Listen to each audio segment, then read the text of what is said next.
Yesu ashimwe cyane. Ndanezerewe kuba hano kandi rwose mu nyemerere mbanze nshimira Imana yambashishije kuba hano.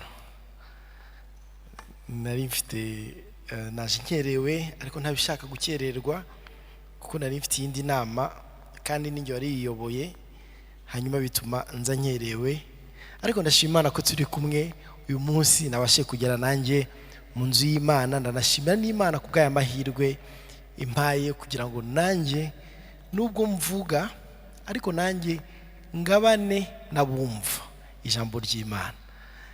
Murakoze cyane. Ndanabashimira namwe ko mwaje kuwa gatanu mukaba mugeze kuwa gatandatu mucyumva ijambo ry'Imana.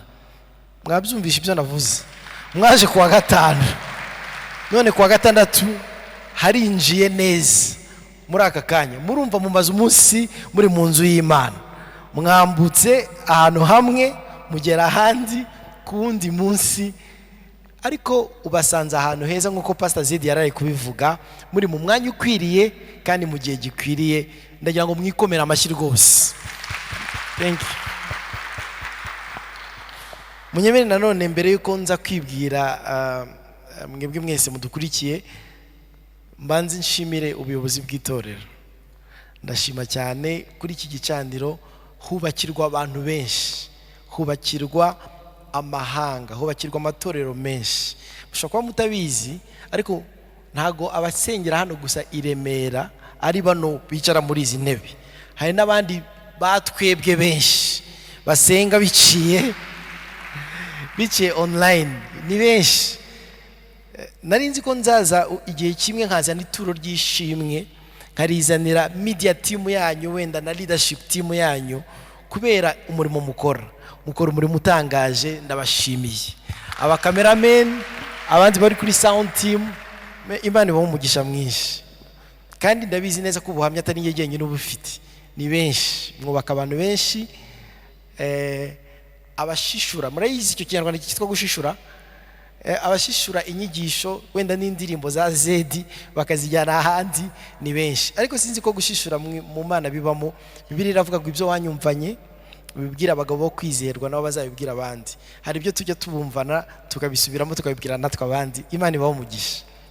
Reka rero nshimira nanone ubuyobozi bw'itorero kuva kuri Reverend Pasteur Kanoni Dr Antoine Rutayisire uri mu rugendo, ariko na equipe yose bakorana, harimo abonzi, harimo nabo nazi. Pastor Zedi ndamuzi nubwo tutaziranye cyane, ariko maze kumusanga nkano kabiri ariko tukaganira akanyakira neza, ariko nubwo tutaziranye cyane ariko Imana igumugisha pastor ndetse n'abandi bose n'indi equipe yose ya leadership mukorana. Ndashimira mwene data Obedi twarabanye muri GBI, turanabana muri mu barangije.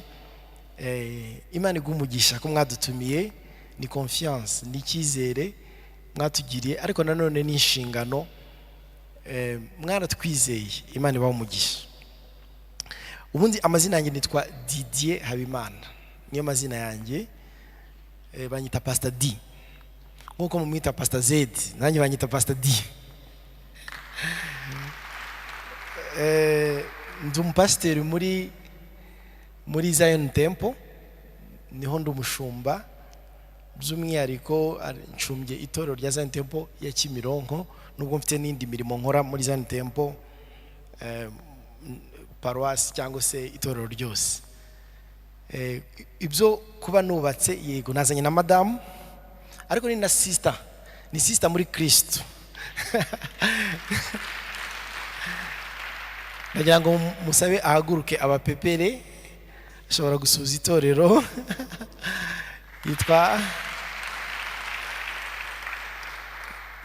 yitwa Doriane Uwimana.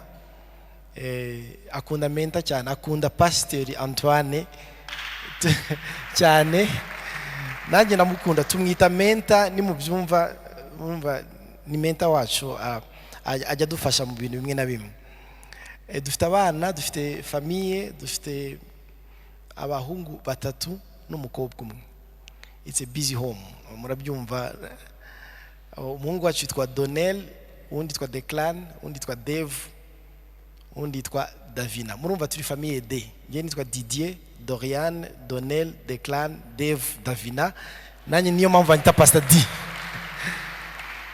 Tukunda kuvuga ngo muri famille yacu habanza Imana, Dieu, Didier n'abandi bagakurikira. Imana ibaho umugisha. Munyemerere twinjiye mu ijambo ry'Imana, sivyo? Ndumva hari ibindi mushaka kumenyaho muzambaze, kontakte zanjye mwazibona byoroshye. Imana ibaho umugisha. Twafashe umwanya wo gusenga, ariko munyemerere nongere nsenge rwose amasengesho menshi ntago Imana yanga, nta nubwo atera ivutu. Mureke rwose twongeye dusenge. Mana turagushimiye kubw'uyu mwanya mwiza. Ijambo ryawe ni ijambo rifite rigira umumaro ngo rikabangukira ngo kugenzura ibyo umuntu yibwira akagambira. Ijambo ryawe mwami, reka uyu mwanya urituganirize, uvugane n'imitima yacu, uvugane na buri mumwe wese.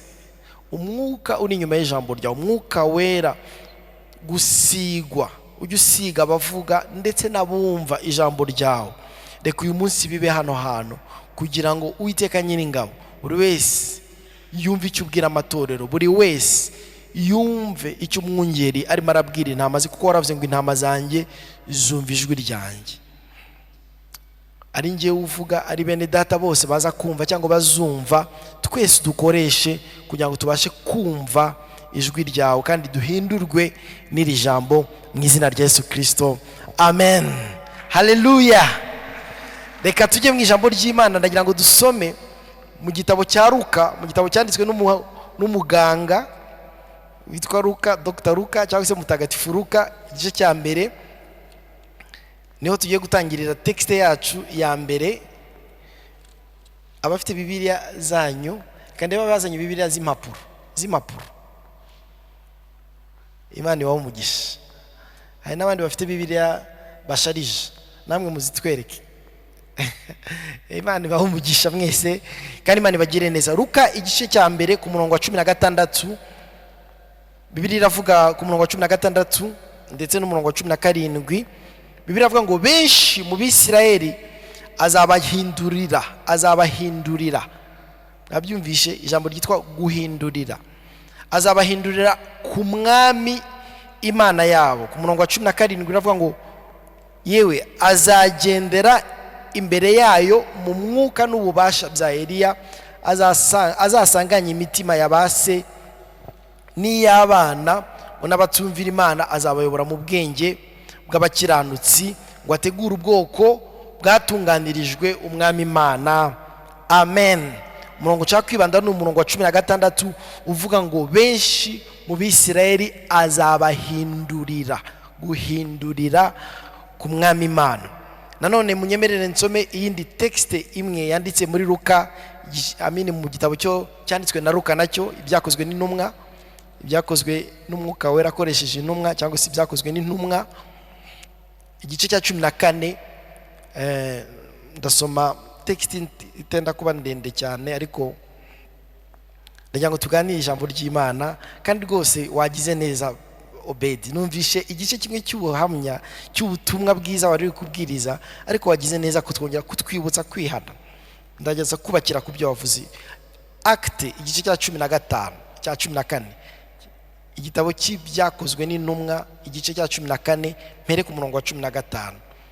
Bibiliya iravuga tuhere ku murongo wa 15 ngo mwabagabo mwe, niki gitumye mugira mutyo? Natwe turi abantu buntu, tumeze nkamwe, kandi turababwira ubutumwa bwiza ngo mureke ibyo bitagira umumaro, bitagira icyo bibamarira, nimurangiza muhindukirire. Mwibuke ijambo twasomye bwa mbere muri Luka, yaravuze ngo azabahindurira. Aha ngaha yaravuze rero ngo mureke ibyo bitagira icyo bibamarira, muhindukirire Imana ihoraho yaremye ijuru n'isi n'inyanja n'ibirimo byose, ngo ari nayo yakundiye amahanga yose mu bihe byashize kugendera mu migenzo yayo, ariko ntiyarekeraho itagize icyo kuyihamya, kuko yabagiriraga neza mwese, ikabavubira imvura yo mu ijuru, ikabaha imyaka myiza, ikabahaza ibyo kurya, ikuzuza imitima yanyu umunezero. Amen. Ndagira ngo tuganire namwe ubundi texte bambwiye kubwirizaho, umurongo bambwiye kwigishaho ni byakozwe n'intumwa 3:19. Nuko mwihane muhindukire, nuko mwihane muhindukire, hanyuma iminsi yo guhemburwa kwanyu ibone ukwiza iturutse ku mwami Imana. Nuko mwihane muhindukire, yavuze kwihana. Ndagira ngo nanjye nkomerezeho, nashobora kubivuga ariko kugira ngo ntaza gutinda cyane. Nuko mwihane, ndaza kuvuga ijambo ryitwa muhindukire kugira ngo dukomeze. Yavuze kwihana rwose ni byiza. Kwihana muzi cyari cyo, kwihana no guhindukira. Niba wagendaga ugiye i Kanombe, ubundi guhindukira biravuga ngo katujye Kacyiru, biroroshye, birumvikana, nicyo bivuga. Ntago bivuga ngo uzamuka gatoya, oya, kwihana no guhindukira. Bibiliya rero iravuga ngo nuko mwihane muhindukire, iminsi yo guhemburwa kwanyu ibone ukwiza iturutse ku mwami Imana. Reka mbasomere message imwe nakiriye, yaransekeje ariko nsanga ni ukuri, kuko muri iyi minsi abantu bahindukiriye ibintu byinshi bitandukanye. Ariko Bibiliya iravuga, bavuga kuri Yohana Umubatiza, bavuga ngo uwo nguwo we, niko Bibiliya yavuze, yatubwiye ngo benshi mu Bisirayeli azabahindurira ku mwami Imana. Ndagira ngo tuze kuvuga guhindukirira umwami Imana. Oh haleluya! Ko guhindukirira ibindi byinshi byateye. Pastor Zedi yari kuvuga bikeyi. Nakiriye iyi message ndaseka ariko nitegereje nsanga n'ukuri. Za message batanga kuri WhatsApp, umuntu umwe yaravuze ngo reka dusaze vuba ni mu gihe. Ngo ni gute umuntu yabasha gukora management y'ibi bintu byose yarangiza akazaramba? Mwumva ukuntu yanditse. Yaravuze ngo umuntu arakora ngo yarangiza ngo byagira nimugoroba wakajya muri kaminuza. Ikindi ngo akoresha imirongo ya telefone irenze 3, uwo yitabiraho, uwaguriraho paki yo guhamagara, n'uwagurizaho aguriraho megabyte. Ikindi ngo umuntu nanone aririmba indirimbo zo muri korali runaka, yarangiza akamenya indirimbo zo mu gitabo 100, yarangiza akamenya n'iz'abandi bahanzi bakunzwe mu Rwanda no hanze y'u Rwanda. Ikindi ngo umuntu usanga afite abakobwa cyangwa abahungu byibura ngo bateretana bagera kuri 5, ngo kandi bose agomba kubaha keya. Uwo muntu nanone ngo ubwo sindavuga groupe za WhatsApp abaho zirenga 20, groupe zabo biganye, iy'abafana b'ikipe akunda, iy'abamaniyo, iya Barca, iy'aba business, iy'ahakora, iyo gusetsa, iyo kujya ku gahembe kurya ihene, iyo ubukwe bwa kanaka, ya bridal shower, n'iya birthday ya runaka. Uwo muntu nanone muri phone ye ngo abafite contact z'abantu barenze 2,000 kandi bose abazi. Ngo umuntu wo muri iyi minsi ngo uzamusanga afite account ya Gmail, ya Yahoo, ya Instagram, ya Facebook, ya Viber, ya Snapchat n'izindi social media za Twitter, kandi zose agomba kumenya password yazo, akamenya na username yazo. Nanone uwo muntu nanone mbere yo kuryama abanza kureba Star Novela, agatera akajisho kuri YouTube, yagera mu mashuka akareba amakuru yiriwe muri Kigali Today, mu Gihe, mu Museke n'ahandi. Uwo muntu nanone ngo arazahara, ngo ntacyo mwari mwumva. Buri munsi yakira ubutumwa bugufi bumubwira ibitaramo bigiye kuba, ka free day, marato, umuganda, yewe ngo yakira inama z'utugari, ibiciro bishya by'amayinite. Ngo nyuma y'ibyo ngo ntihaburamo n'iby'abakobwa cyangwa abahungu bamutera indobo, abamusaba urukundo, ndetse na bene wabo bamutura udushida twose. Ngo ahubwo ngo naho twarambabuye. Ibi message narayumvishe ndaseka, ariko nsanga nibwo buzima tubayeho. Ubushakashatsi bugaragaza yuko, ubushakashatsi bwakozwe bugaragaza yuko Imana ntago ikiri kuri nimero ya mbere y'ubuzima bw'umuntu. Abantu bavuga yuko ikintu cya mbere abantu bakunze ni telefone. Telefone mu gitondo iyo telefone isoni ahita arambura ukuboko akahita yifata akareba twa status tumwe na tumwe. cyangwa se akareba ibintu runaka muri telefone. Icyambere ntabwo ari ukuvuga ngo umwami ushimwe kutumye turamuka, ahubwo ni telefone.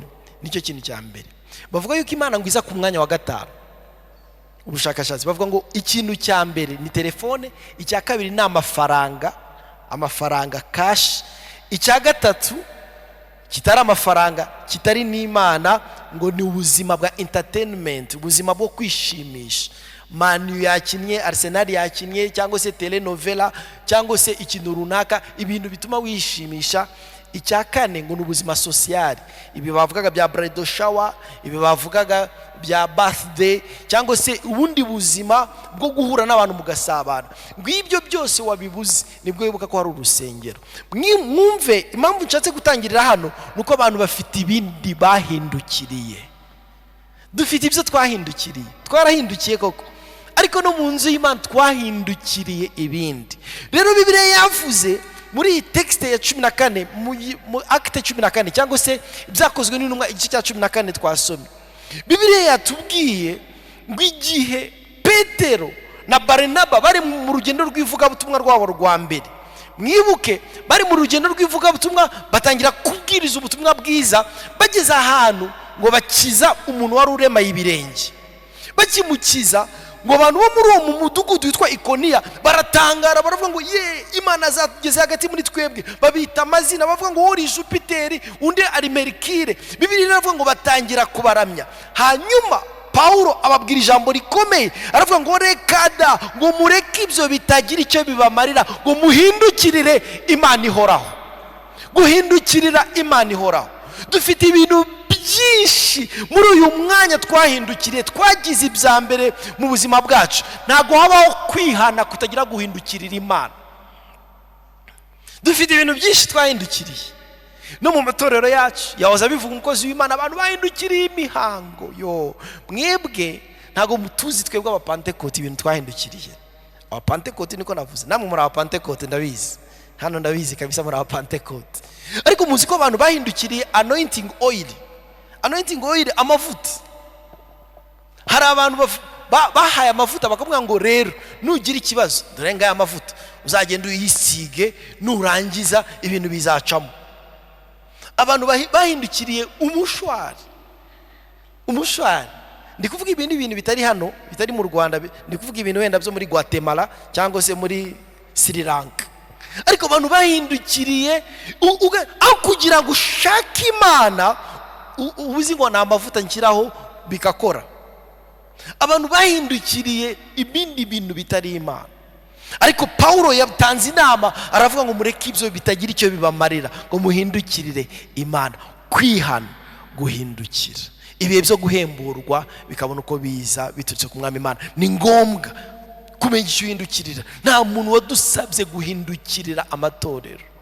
Munyumve neza. Yewe n'abakoze ibyaha igihe tubita, iyo dushatse kubagara ngo nabagarukira Mana. Nkundi iryo jambo nabagarukira Mana. Nanjye ndi umugarukira Mana, narigarukiye. Kuko hari umunsi nari umwana w'ikirara, hanyuma nisubiyemo ndahindukira ngarukira Imana. Niki naje kubabwira rero uyu munsi? Bene data, ndagira ngo urebe priorite mu buzima bwawe. Niki wahindukiriye? Igihe wihanaga, igihe ubwira Imana ngo Mana mbabarira, ese ubuzima bwawe urabwajista, urabuhindura ku buryo uhindukirira Imana ikabe ya mbere mu buzima bwawe? Cyangwa se dukomeza kugira ibindi byinshi bitugose? Imana idutabare kandi Imana idufashe kugira ngo tumenye yuko tutahindukiriye abatagatifu, tutahindukiriye amadini, tutahindukiriye nkunda itorero. I serve the church, nkora mu itorero. Ariko Imana niyo ikwiriye guhindukirirwa kurusha ibindi byose. Muvuge ngo amen. Haleluya. Bwana Yesu asifiwe sana. Abantu bahindukiriye ibintu byinshi bitandukanye, kandi mureke mbabwize ukuri. Iyo umuntu yahindukiriye n'Imana bagirana experience, hari ukuntu babana nayo ikamuryohera. Gusabana na Bibiliya, gusabana na bera, gufata ibihe byo kwandika indirimbo no kuririmba, gufata ibihe byo gusenga ukaryoherwa nabyo, ukumva rwose ibyo bihe ni byiza. Ariko abantu bihirwa n'iby'Imana, baremererwa n'iby'Imana, nuko baba barimitse ibindi bitari Imana. Nubwo baba bitwa Yohana Umubatiza, nubwo baba bitwa Rukane cyangwa se Filipo, nubwo waba witwa na Yesu, kuko barahari bitwa ba Yoshua. Yoshua ni Yesu. Guhindukirira Imana. Nigeze kumva ubu buhamya, reka babwire gatoya, ngo umumama yari afite ibibazo mu rugo by'amafaranga, yari afite crise y'amafaranga. Arangije arasenga, aravuga ngo Yesu ko twagendanye, Yesu niwe mugabo wanjye, Yesu niwe byose, ko twagendanye none nkaba nkukeneye, abana bakaba bishwe n'inzara, twamanitse imbabura, wantabaye. Hanyuma muri urwo rugendo rwo gusenga no gushaka amaso y'Imana no kuniha no kwegera Imana, yumva ijwi. Iyo umuntu agendana n'Imana amenya uko Imana ivuga. Hari abo Imana ibwira biciye mu ijwi ryo mu mutima, hari abo Imana ibwira wenda ibatumyeho umuntu runaka. Imana ifite uburyo bwinshi ivuga. Hanyuma Imana iramubwira ngo uyu mugoroba abana bawe bari bamaze igihe barya nabi, ndaza kubagaburira neza. Bararya neza. Umumama arishima, aravuga ngo Mana, igihe cyose twagendanye ntujye ukoza isoni, wowe ntujye uhemuka kandi ntukoze isoni, habwa ikuzo kuko urabi. Umva, umumama arishima, aravuga ngo wowe ntujye uhemuka ntukoze isoni. Ngo bigeze nka saa moya za nimugoroba ategura ameza. Imana yavuze ngo uyu munsi turarya. Ategura ameza, muri stoke nta kintu kirimo, nta kintu na kimwe afite mu rugo, ariko yitegura Imana. Mana, ijambo ryawe ni ukuri, kandi wavuze ngo uyu mugoroba nje n'abana banjye. Abwira abana ngo ewe, iyo mugiye muri restaurant mugashaka gukomanda ikintu cyiza, ni iki mwakomanda? Abana bavuga ati yes, imerutse ifi. Undi akavuga ati ye, wowe urashaka ifi, ngenda shaka cheese, fromage. Urumva abana yewe no kubona kawunga ni ibintu bigoye, batangira kwifuza amafi n'ibindi bihambaye. Aravuga ngo uyu munsi muhumure, so araza kubagaburira. Rero mama w'umupfakazi aravuga ngo Imana yo mwijuru araza kubagaburira. Yagenderaga ku ijambo Imana yamubwiye. Kugendana n'Imana ni ibintu byiza. Nuko bigeze saa moya n'igice, asanga nta kintu na kimwe kiragera muri stoke. Akajya yicisha muri frigo, akicisha ahantu, agasanga nta kintu kirageramo.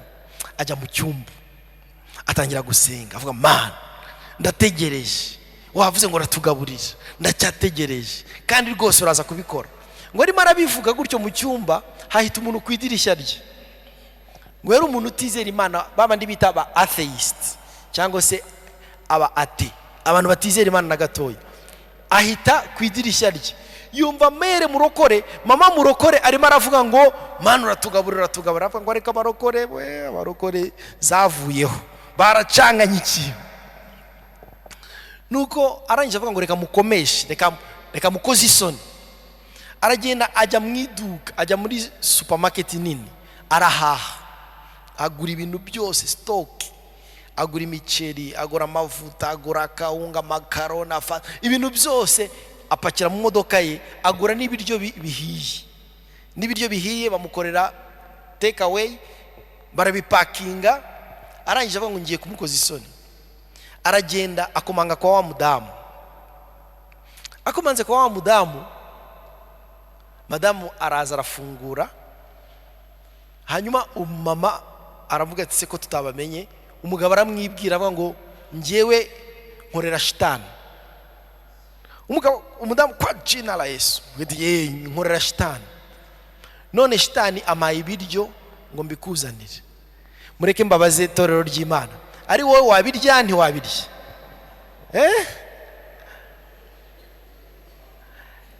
Reka mbabaze, ababirya ni bande?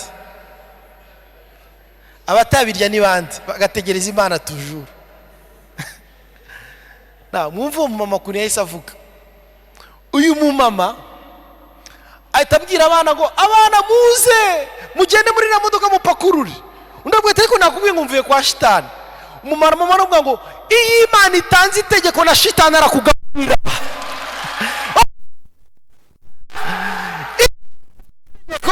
Satani aragabura. No, iyo Imana itanze itegeko, igikona gikunda inyama kikuzanira hambaga, kikuzanira inyama mu gitondo na nimugoroba, kubera kugendana n'Imana, guhindukirira Imana. Guhindukirira Imana biruta kwiringira abakomeye. Mureke two kuruhanya na ba anko na ba anti, duhindukirire nde? Iyo mu ijuru. Oh haleluya! Guhindukirira Imana. Munda uriya mugabo Bibiliya iravuga, oh haleluya, Hezekiya umuhanuzi profete araje aramubwira ngo raga, sezera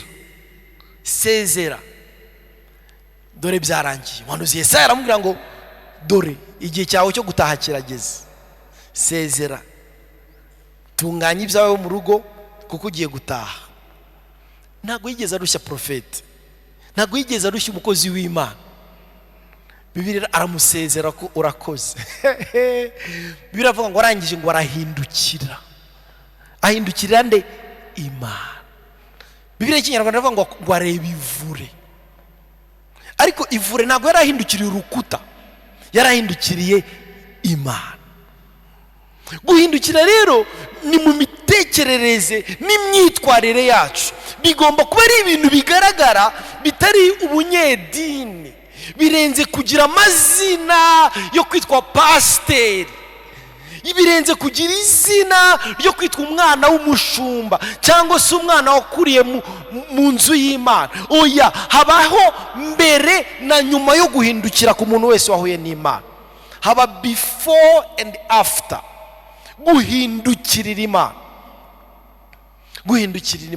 Bibiliya iravuga ngo hanyuma Hezekiya ngo arebye abwira Imana, atangira gusenga, abwira Imana ngo Mana wibuke, ntago ari abamanuka bajya ikuzimu baguhimbaza, ahubwo ni abazima nibo baguhimbaza.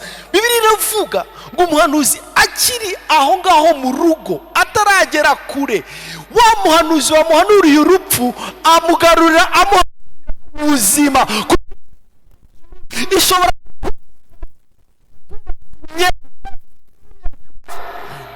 iyo uhindukire ku Mana n'indi takoraho. Yesu ashimwe cyane, haleluya. Bene data, niba ari message nshaka kubasigira uyu munsi, uzige guhindukirira Imana. Mananduburira so yanjye ku misozi, mbega utabarwa kwava mu bimbwire, kuwiteka guturuka ku Mana ya juru. Ndagira ngo umbwire mugenzi wangu, gutabarwa kwawe guturuka kuwiteka. Bimubwire rwose, bimubwire niba yakangu asinziriye, umubwire ngo ntacyo, urote ko gutabarwa kwawe guturuka kuwiteka. Guhindukirira Imana. Now mu magambo make rero munyemerere mbabwire ibintu bimwe abantu bahindukire. Abantu benshi bahindukiriye imihango y'idini kurusha uko bahindukiriye Imana. Ibi ngibi umukozi w'Imana yabivuzeho, sinza kubitindaho. Cyokora abatabyumvisha cyangwa se abatari bari hano bazongera basubiremo inyigisho. Abantu bahindukiriye imihango y'idini kurusha guhindukirira Imana ahantu hose. Abantu ushobora gutuka idini ryabo bakarakara, watuka Yesu ntibigire icyo bibatwara, ariko wamuvugira idini rye nabi, wikora ku idini rya data na mama. Idini rya data na mama ridatumureka kubeshya, ridatumureka gusambana, ridatumureka kwiba. Idini rya data na mama ridashobora kuguhindura, rimaze iki? Muzabaze Nikodemu yaje abwira Yesu, aravuga ngo ndabizi mwigisha inyigisho wavuye mu ijuru pe. Yesu aramubwira ngo nono acana history, reka ma history yo kumbwira ngo ngende umwigisha ukomeye, utabanje kuvuka ubwa kabiri ntushobora kuraga ubwami bw'Imana. Yesu yanga abantu bamuflata, bamwanga ngo uri umuntu ukomeye. None aramubwira no, icy'ingenzi dufite umwanya mutoya, menya ko ugomba kuvuka ubwa kabiri. Nibyo bita guhindukirira Imana, kuvuka ubwa kabiri, icyaremwe gishya.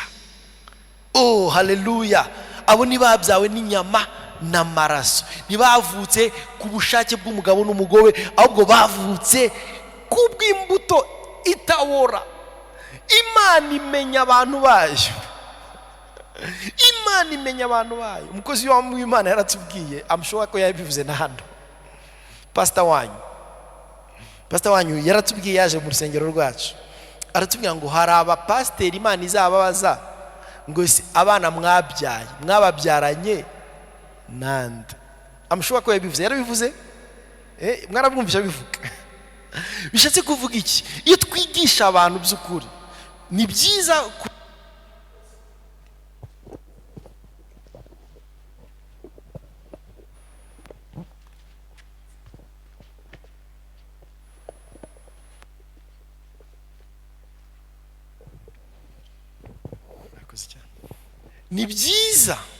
ko tugira ahantu tubarizwa, ariko ni ngombwa cyane ko tuba dufite igitebo banyasha ubu buhamya bwo mu mutima, kuvuga ni navutse ubwa kabiri, ngenda icyaremwe gishya. Hari ibihe byabayeho ngenda gutya, hanyuma ndahindukira. Bwana Yesu asifiwe sana. Sinzabyibagirwa ubuhamya gatoya. Hari mu kwezi kwa karindwi kw'igihumbi kimwe magana cyenda mirongo icyenda n'icyenda, hashize imyaka 23. Kwezi kwa karindwi ni itariki ndayibuka neza, nakijwe ku itariki ya mbere z'ukwa karindwi 1999. Nari mfite rendezvous n'umukobwa dukundana. I was young, nari umusore ukiri mutoya, ntarabyibuha, ntwika, bino byita gutwika, niyemera ku dukobwa two muri Kigali, mbiyemeraho kabisa cyane, umwana w'Inyamirambo, niga Setandre, nari ndangije Setandre, nkina basket, nsoma SAS, ibyo bitabo bimwe ntago mubyizi, mbese niyemera cyane. Nari mfite rendezvous n'umukobwa twakundanaga, yari ari Indera kwa muganga, yakoraga kwa muganga. Ko nangiye kuvuga ama details, nivuga detail muraza kumumenya. Ariko ntago mvuga detail nyinshi, ndashaka kuvuga guhindukirira Imana. Ndaza hano ku Giporoso, nari nje gutega bisi zaparikaga neza hano ku Giporoso, nka hano kuri iyi nzu bayita St Peter's House, right? Kuri iyi nzu habaga bisi ziparika zigenda gutya. Ni kera ibintu byinshi byari bitarahinduka hano.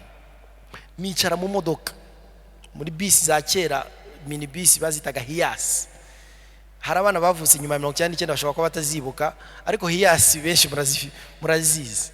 Nicara muri Hiace, noneho nicaye ahantu numva nk'umuriro cyangwa nk'intozi zirimo zirandondagira mu maguru hose. Ndareba si imodoka ntago yagiye mu Kinamba n'ibiki, ndimuka njya mu wundi mwanya.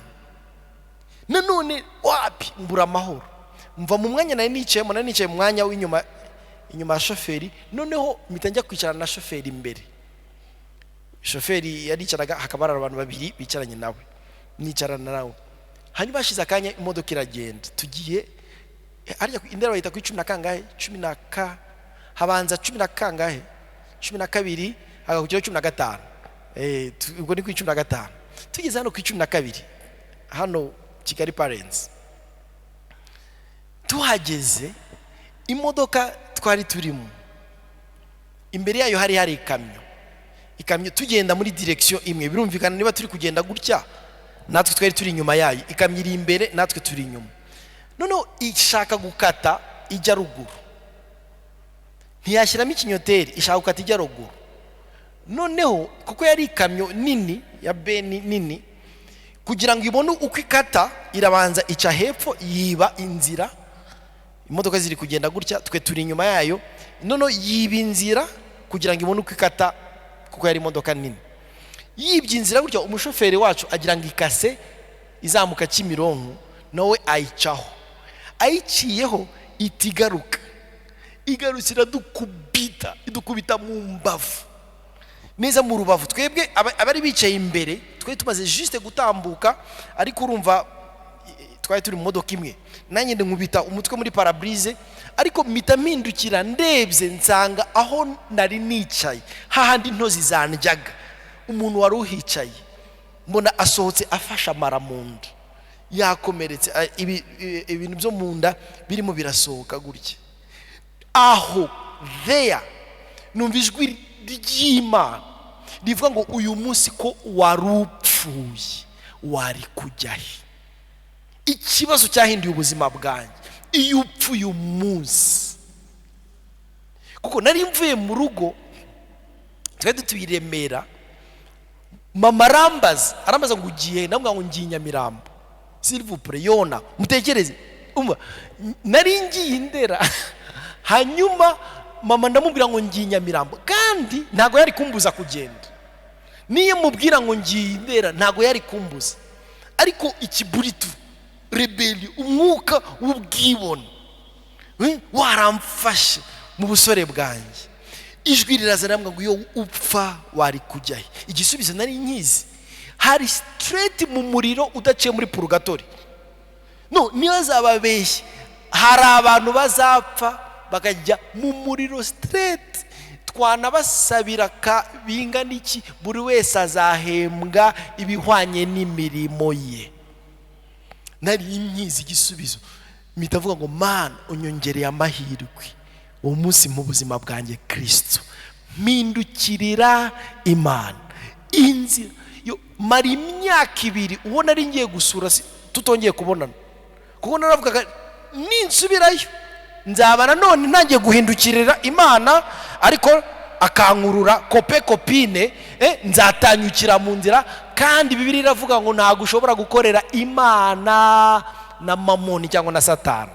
Mpita mvuga ngo kuva ku itariki ya mbere z'ukwezi kwa 7/19 niyemeza kuba icyaremwe gishya. Ntago nari mpindukiriye idini, namaze amezi 2 ntaza aho basengera. Nkaje kuwa mbere, ubundi kwa gatandatu nkavuga ngo Abadventiste ni Isabato, nkavuga se ndareka kugira icyo nkora, abayehova baza nkavuga se ndajya mu bayehova, ariko nzi ko mfite témoignage y'ubuzima bwanjye. Byasabye abantu b'Imana kumfasha kugira ngo mbashe gukura mu gakiza, ariko nari mbizi igihe nakirijwe, n'igihe nari mpaye ubuzima bwanjye Kristo uwo munsi. Sinari mwebwe benshi bavukiye wenda mu matorero, njyewe sinari nzi Bibiliya, sinari nzi ibyo gusenga, ibyo gukizwa, sinari mbizi. Ariko ngira ubuhamya, n'uyu munsi ngendana ubuhamya bwa mbere yo ku itariki ya mbere z'ukwa 7 na nyuma yaho guhindukirira Kristo. Maze imyaka 23 ntago ndicuza, kandi sintekereza ko nzicuza. Oh haleluya, reka Yesu tumwongera amashyi menshi. Umwami Yesu, guhindukirira Imana bitandukanye no guhindukirira idini. Nicyo nari kubabwira, kuko niba ari abantu bahindukiriye idini ni Abanyarwanda. Tujya tubwiriza ubutumwa bwiza, namwe ndabizi ko mubikora, ariko ubwira umuntu ngo Yesu aragukunda akavuga ngo ndabizi kabisa, ahubwo Yesu yaragupfira akavuga ngo ndabizi. Ukanamubaza yagupfirire hehe, akavuga ngo si Golgotha si Calvario, kandi ubwo ari kunywa suruduwiri, afite cyamuriture ariko arabizi neza, arabizi ko yamupfiriye. Ariko mureke tubwiriza ubutumwa bwiza abantu bahindukirira Imana kurusha guhindukira amadini. Munyumve sindimo ndasenya umubiri wa Kristo rwose. I gave my life, nahaye ubuzima bwanjye gukorera church rwose, ariko mureke duhindukirira Imana, azatubashisha kuba urugingo ruzima rw'amatorero yacu. Bwana Yesu asifiwe sana. Icya kabiri, mwambwiye nta masaha mwambwiye nshobora kugeza subuye. Oh haleluya, ariko sinshaka kubatindira nanone, program kameme bayimpaye. Ikindi nanone nuko abantu bajya bahindukirira n'abantu b'Imana kurusha guhindukirira Imana rwose. Sinzi ko mwebwe Bibiliya iravuga, reka dusome texte imwe gusa, ntacyo mukunda ibyanditswe byera, nshobora gusoma byinshi. Oya ni nijoro kame mu mategeko ya teoloji baravuga ngo uyu umuntu agiye kwigisha asoma icyanditswe kimwe akagidevelopa, agakora expository preaching, n'iminyuranya mu mbabarire. Mu gitabo cy'ibyakozwe n'intumwa nanone, Petero agiye kwa Cornelio, mu gitabo cy'ibyakozwe n'intumwa igice cya 10, byakozwe n'intumwa igice cya 10,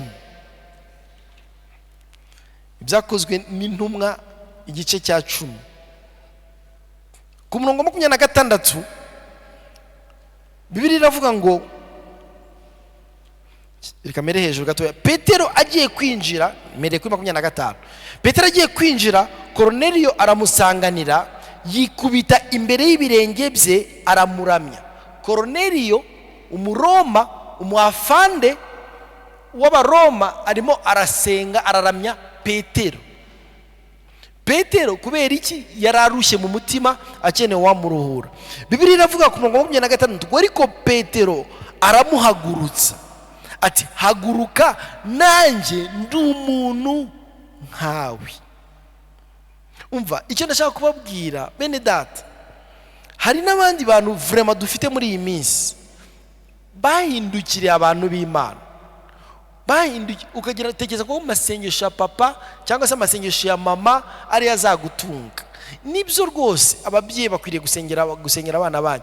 Abashumba baba bararahiye gusengera umukumbi, kuwiyiririza, kuwubwiriza, kuwucyaha, barabirahirira. Ariko nawe wakwisengera, nawe wafata igihe cyo gushaka amaso y'Imana, nawe wafata igihe cyo kwinginga mu maso y'Imana. Rwose Petero yavuze neza, aravuze ngo windamya, kuko nta rindi zina twahawe munsi y'ijuru ryo gukirizwamo uretse izina rya Yesu Kristo. Abakozi b'Imana baradufasha, ariko tuba dukwiriye guhindukirira Imana. Uyu munsi dufite abantu, yewe n'abana ba Rutayisire, n'abana b'abakozi b'Imana, ariko kurusha kuba abana b'Imana. Mureke tube abana b'Imana, tuzaba b'umumaro mu matorero yacu, yewe n'abakozi b'Imana tuzababera b'umumaro, ko twabanje kuba abana b'Imana. Duhindukirire Imana, duhindukirire Imana. Muzi ko hano uhura n'umuntu wamubaza ko ngo ngewe ngo ndi umwana wa Didier, ngewe umushumba wanjye ni John Piper. Ibyo si bibi kuba yaba umushumba wawe, ariko ntabwo ukwiriye kwirata Didier, John Piper, Joel Osteen. Banza uhinduke umwana w'Imana, uhinduke umwana w'Imana. Yesu ashimwe cyane. Mureke mbereke akantu gatoya ngiye gusorezaho. Iyi texte ndayikunda, ngiye gusorezaho yo muri Luka 15. Luka 15, guhindukirira Imana, kwihana no guhindukirira Imana. Gute abantu bahindukiriye telefone? Uzi ko umuntu usiga telefone mu rugo amahoro akabura, ariko ukamara icyumweru utarasoma icyanditswe na kimwe. Umuntu amenya ama equipe, akamenya Real Madrid equipe yose, amafaranga bahembwa, amatransfer yakoze. Ariko wamubaza Yohana 3:16, akavuga ngo harya si handi bavuga mu Matayo 5 ngo byose biza ngo harya bavuga ngo muri Matayo 5 ngo hari icyanditswe ngo ndabizi ngo hari icyanditswe kivuga ngo byose bizashira sigara urukundo. No, icyo ntago ari icyanditswe. Ibyo ni Sebanani wabiririmbye ngo byose bizashira sigara urukundo, ntago ari icyanditswe. Icyanditswe kivuga yuko hari bitatu bizagumaho, hagumyeho bitatu: urukundo, ibyiringiro, hope, love na faith, no kwizera. Ngo ndabizi neza biranditse ngo byose bizashira sigara urukundo. Wapi? Ugasanga umuntu avuga ngo ndabizi neza, Imana iravuga ngo uririmbye abasenze kabiri, ngo byanditse ahantu mu migani. Byanditse ntaho byanditse. Uririmbye ntago abasenze kabiri, uririmbye abaramije cyangwa se abanaririmbye, full stop. So icyo ni kubabwira bene data, mureke tugire ifuhe, twongere duhindukirire Imana, bigaragare mu buzima bwacu. Bwana Yesu asifiwe sana. Luka 15 ni urugero rw'umuntu mwiza wihannye arahindukira. I love this boy. Nitugira mu ijuru, okay, nago yabayeho, wari umugani. Nanjye kuvuga nitugira mu ijuru nzajya kumusura. Ariko uyu mwana w'ikirara ndamukunda, kuko ahuye n'ubuzima bwanjye cyane. Nshobora gusoma texte ndende, ariko wenda reka ngeze hagati nindangiza mvuge commentaire nyeyi. Duhere ku murongo wa 11, Luka 15 ku murongo wa 11. Biravuga kandi Yesu arababwira ati, hariho umuntu wari ufite abahungu babiri. Umuhererezi abwira se ati, data, nk'umugabane w'ibintu nkwiriye. Nuko agabanya amatungo ye ngo iminsi mike ishize, iminsi ngahe mike ishize, umuhererezi ateranya ibintu bye byose, aragenda ajya mu gihugu cya kure, yayisha ibintu bye ubugoryi bwe. Abimaze byose inzara nyinshi itera muri icyo gihugu, atangira gukena, aragenda ahakwa ku muntu wo muri icyo gihugu, amwoherereza mu gikingi cye kuragira ingurube, ngo yifuza guhazwa n'iby'izo ngurube zaryaga, ariko ntihagire ubimuha. Umva rero 17, nuko agize ate, yisubiyemo aribwira ati abagaragu ba data ni benshi kandi bahazwa n'imitsima bakayisigaza, naho nge inzara insinze hano, reka mpaguruke mpindukire njye kwa data mubwire nti data, nacumuye ku yo mu ijuru no mu maso yawe, ntibinkwiriye kwitwa umwana wawe mpaka mbe umugaragu. Arahaguruka ajya kwa se, agituruka kure se aramubona, aramubabarira, arirukanka, aramuhobera, aramusoma. Toro ry'Imana muvuge ngo amen. Ndagira ngo mvuge ibintu bikeya kuri uyu mwana. Ubundi muri uru rugo hari harimo abana b'ibirara ari mukuru we yabaga mu rugo, ariko nta mutima wa data afite. Umutima wa data no gukunda bazimiye, ariko sinza kuvuga kuri mukuru we, ndavuga kuri uyu mwana w'ikirara. Icyambere biravuga ngo yahawe 8 iminsi mike ishize. Umva, abarokore sinzi icyo dupfa n'iminsi mikeya. Uzababona bakomera iminsi mikeya, bagakomera imyaka 3. Imana yabakijije, batsinze examen d'etat cyangwa se ikizamini cya leta, muri iyo minsi mikeya bagakunda Imana. Ariko hashira iminsi mikeya bagafata isafari bakajya mu gihugu cya kure, haba akantu k'agakrize runaka, ukumva mu gifari ibintu biri gutera imisemburo, ukavuga ati Imana we, wasanga ariko ari kanseri zazamutse, ukajya kwipimisha kuvuga ngo hari akantu tubona k'akabyimba. Iyo minsi, mu minsi mikeya ikurikiraho ubukunda Imana, ariko baza bakuvuga ati wapi byarashize, ukavuga ati urakoze Imana kunyijije. Mu minsi mikeya, mwibuke umugani Yesu yaciye, yaravuze ngo umubibyi yafashe imbuto, ngo arabiba, ngo zimwe ngo zigwa ku kara, ku butaka bukomeye. Bibiliya iravuga ngo zikomera iminsi mikeya, zabuze imizi. Iminsi mikeya turabafite benshi, kubera icyo utakunda Imana. Wakira ugakunda Imana, wakena ugakunda Imana, warongora ugakunda Imana, waba utararongora ugakunda Imana, wabona scholarship ugakunda Imana, wayibura ugakunda Imana. Kubera iki? Kuko Imana yo yagukunze urukundo rw'iteka ryose, kuki twe tuyikunda iminsi mikeya. Uyu mwana bamuhaye 8 aguma mu rugo iminsi mikeya, ngo iminsi mike ishize acaho. Imana idufashe kuba abakristo b'iminsi mikeya, muvuge ngo amen. Icya kabiri rero tubona kuri uyu mwana nanone, ngo ateranye ibintu bye byose. Mwaze muvuga ku bintu bya human right.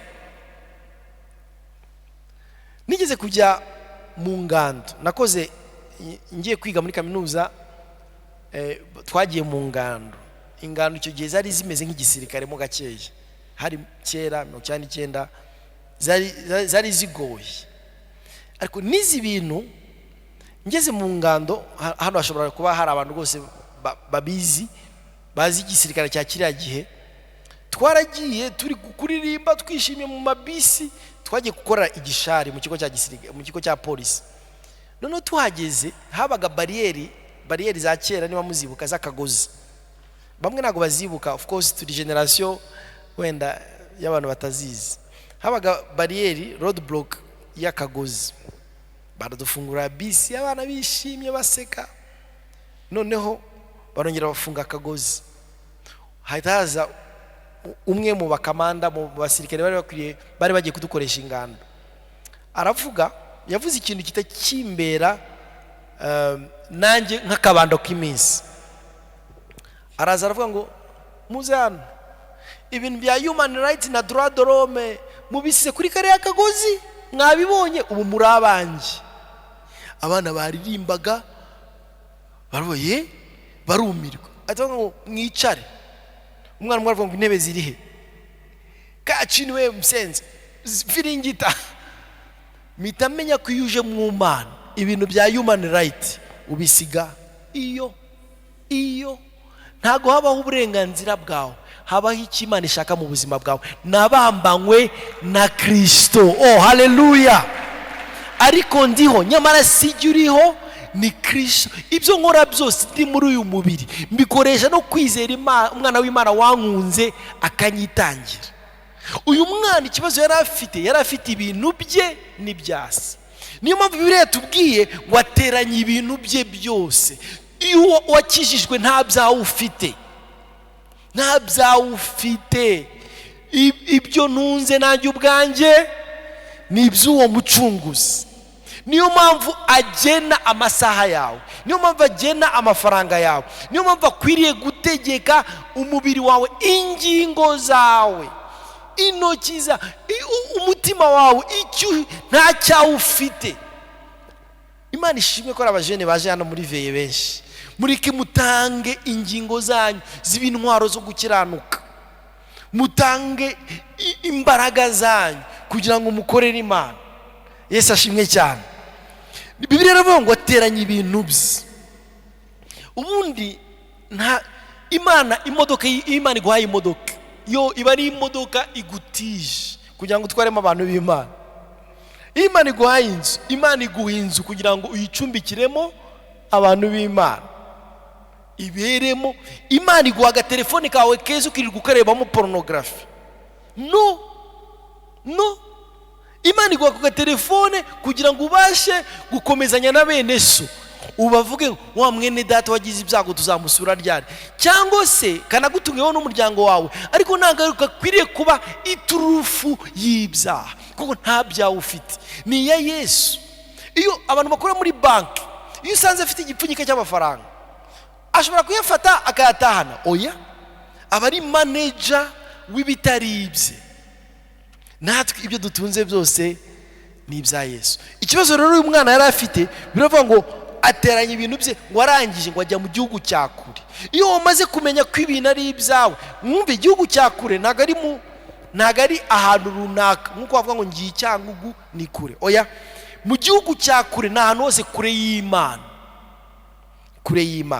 Ariko kugira ngo naza kubatindira, reka mpite njya kuguhindukira, kuko nibyo twe turimo turavuga, kwihana, guhindukira. Iminsi yo guhemburwa ikabona ukiza ku Mwami Imana. Iminsi yo guhemburwa wenda tuzayivuga ikindi gihe, cyangwa se kuzurwa tuzabivuga ikindi gihe, ko Imana izambasha cyangwa abandi Imana izabakoresha. Ariko Bibiliya iravuga ngo umunsi umwe yicaye ngo yisubiramo, aravuga ngo kwa data, aricara amenya neza ko kwa data. Bibiliya iravuga ngo abantu baho bararya bagasigaza. Ariko kubimenya byasaga nko kuregreta. Imana ntago ikangwa n'abicuza, ikangwa n'abihana bagahindukira. Kuvuga ngo yo ubuzima bwanjye nabwangije ukimyoza ukarekeraho, ibyo ntago bikanga Imana. Nubwo warira ngo sha ubuzima bwanjye narabwangije, ibintu nakoze, ibyo se bisaba kuhindukira, kuko umutima w'Imana, Imana yo yaravuze, nityo turirimba ngo kandi yonyobye nkamushavuza ntareka ntakwiri. Umva ngo kandi kinsubiza, kandi kinsu niki cyane nukwi, ikigusubiza aho Yesu ari. Muri iri teraniro ushobora kuba ubizi neza ko wagiye mu gihugu cya kure. Mu gihugu cya kure navuze ntago ari ahantu runaka, ntago ari ukuva inaha ukajya Nyagatare cyangwa se ukajya Huye cyangwa Karongi cyangwa Gatsibo, oya. Mu gihugu cya kure ni igihe uzi neza ngo aha njye na Yesu byabyaye amabiri cyangwa se twaciye ukubiri. Yesu arashaka ko ndeka izi ngeso naho njye nzigumyemo. Ubu uri mu gihugu cya kure.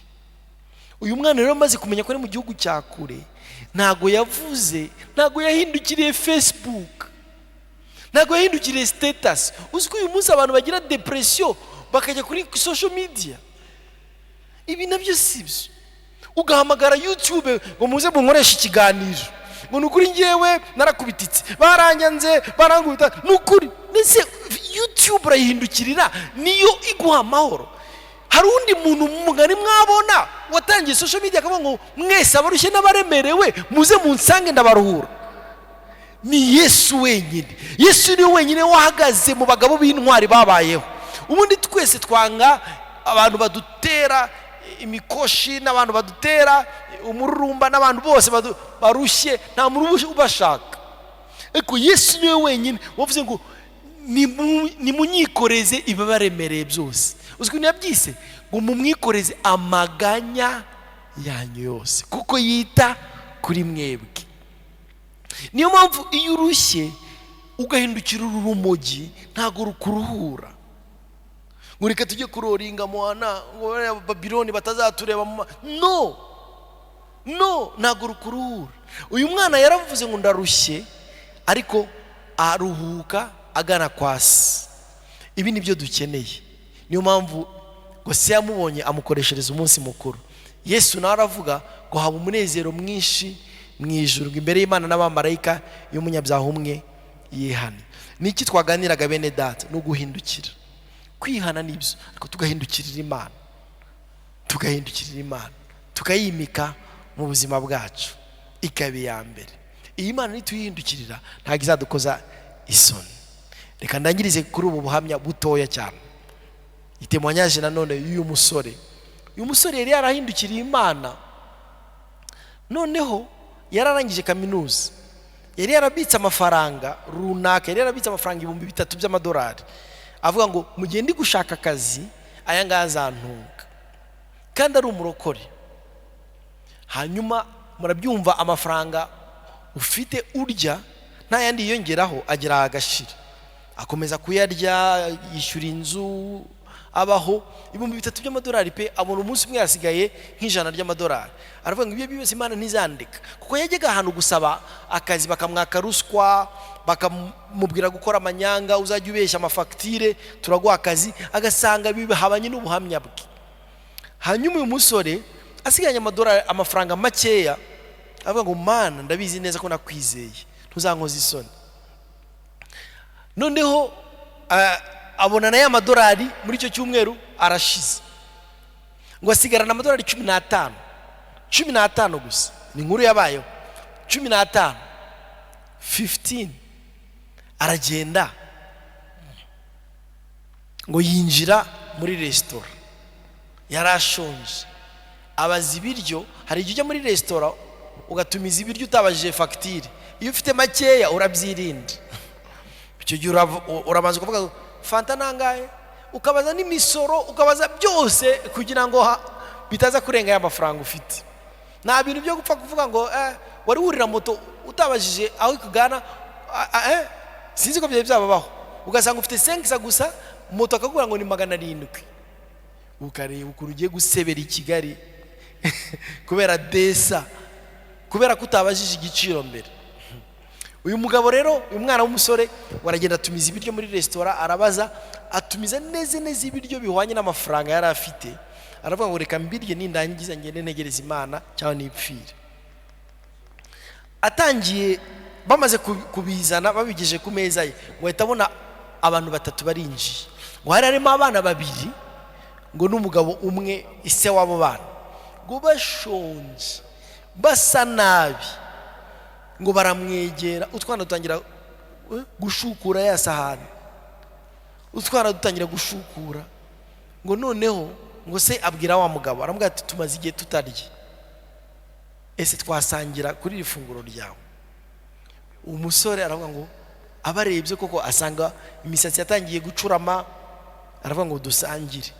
Bahita babyataka bya biryo, atazi agiye gusamurikanya nayo ngo basangire. Abana barabya, babijyamo biryo, barabirya, arebera gusa. Arangije afata ya mafaranga yarasigaranye, arishyura, arasohoka, nta yandi afite.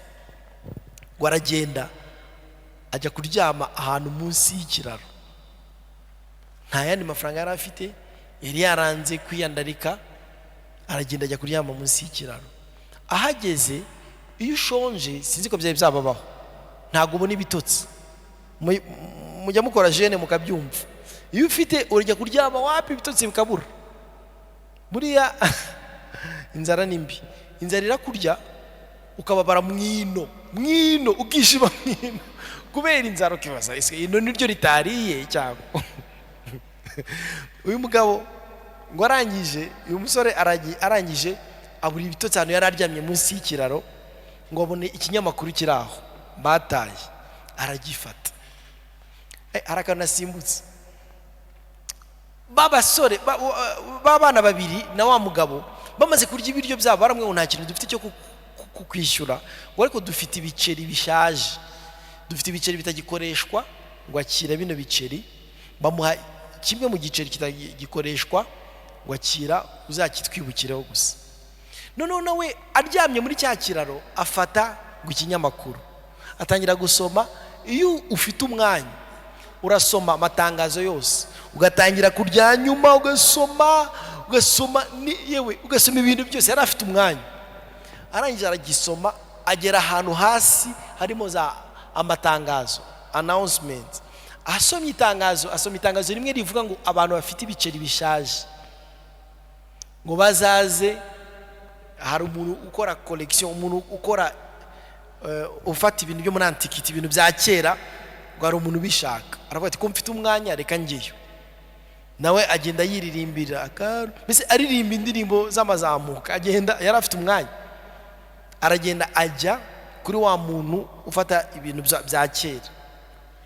Aravuga ngo hari umuntu wambaye kino giceri, sinzi ko ari cyo cyabamarira. Ngo umuntu akibonye, umuntu uba muri iryo duka aratangara, aravuga ngo ntibishoboka.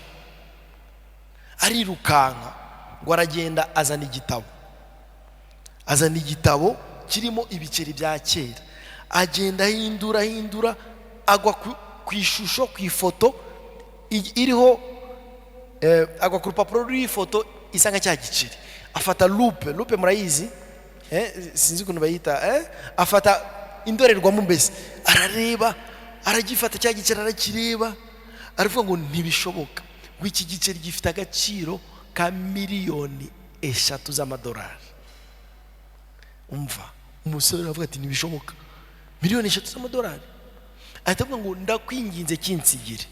Unavuze sinya sheke, ahita amusinyira sheke 3M, miliyoni 3 z'amadolari. Agiye gusohoka muri rya duka, aravuga ngo ariko aya mafaranga sa yanjye, nayahawe n'umuntu. Umva ukuntu yakiranukaga, nubwo yarabonye miliyoni, avuga ngo iki giceri nagihawe n'umuntu utabizi, sinshobora kumuriganya.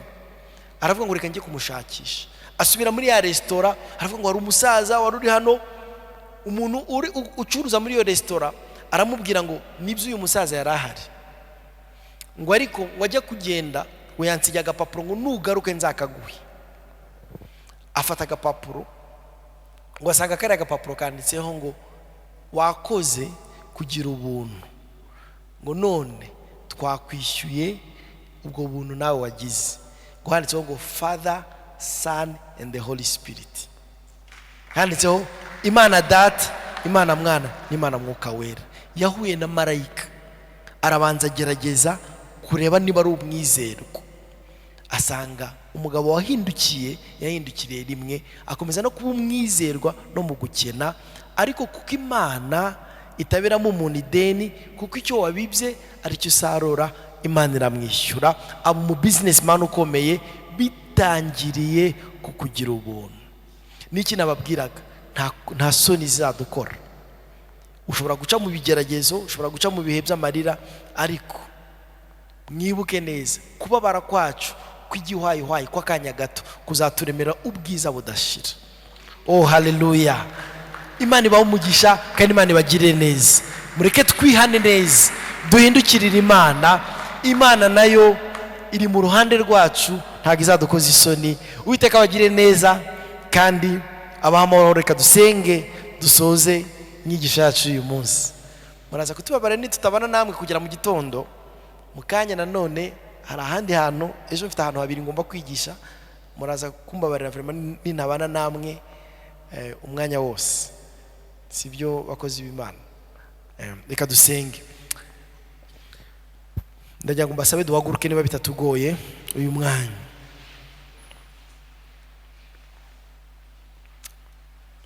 Mana yacu mu izina rya Yesu Kristo, turagukunda ko rero wadukunze mbere, waradukunze Mwami, waradukunze, ushimwe ko wadukunze, ushimwe ko wadukunze, no mu makosa uradukunda, no mu byaha uradukunda, tukiri abanyabyaha niko ijambo ryawe rivuga Mwami Imana, ngo werekanye urukundo udukunda ubwo wadupfiraga. Nta rukundo ruruta urwo gupfira mugenzi we.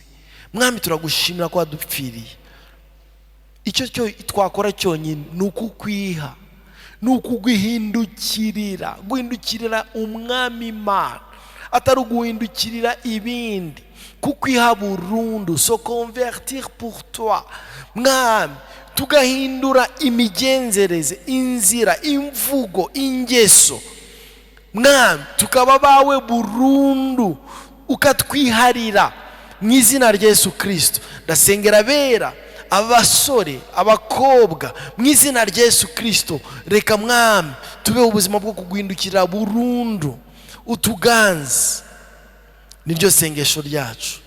Umugisha utanga ube ku bana bawe mu gihe tuguhindukirira, mu gihe twisubiramo, mu gihe Mwami Imana twiyemeza ubuzima bwo kubaho nk'uko ushaka. Utubashishe. Ntitwabishobora kubera principe, ntitwabishobora kubera ko turi abantu beza, tuzabibashishwa n'Umwuka Wera. Umwuka Wera utwuzure, hanyuma twere imbuto zikwiriye ko kabakumenye. Icyubahiro no gukomera n'ibyawe none n'iteka ryose mu izina rya Yesu Kristo, amen. Murakoze cyane.